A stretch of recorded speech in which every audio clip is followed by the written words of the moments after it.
So people are still confused and want to always debunk the secret space program. I won't go into the bigger picture. It's a little bit complicated, not that hard to understand, but it takes longer than we have today. But the essential thing is the cabal wanted to bring people into space to work for them in the secret space program, which has been in space since the late 70s. Think battle fleets in space that are human battle fleets. That's what we've had in space.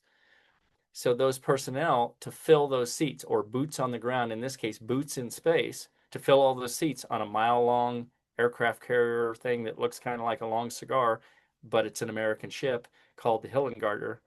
I'm just saying, to fill those seats, the cabal needed bodies. How do they get them?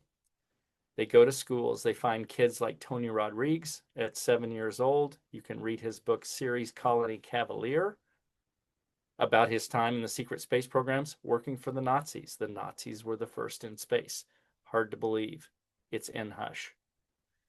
But what occurs with all of the secret space program personnel, including Rebecca Rose, so many men and women who are regular citizens that were taken into space against their wills, is that they are, as children, basically by the malevolent aliens, abducted, forced to sign a contract because they're told as kids, hey, we're going to let you go into space. And as a kid, you think, well, that might be cool. And you're talking to adults, but we want you to sign this little contract. And after 20 years, we'll bring you back.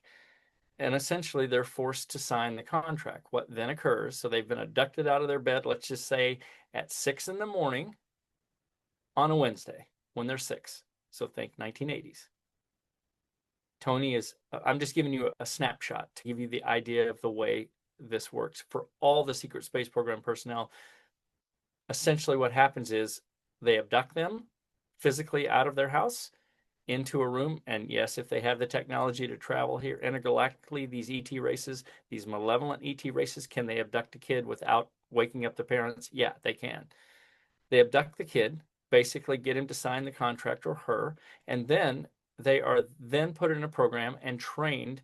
So now think two bodies are occurring. One body is laying in that bed. It's still 6 a.m.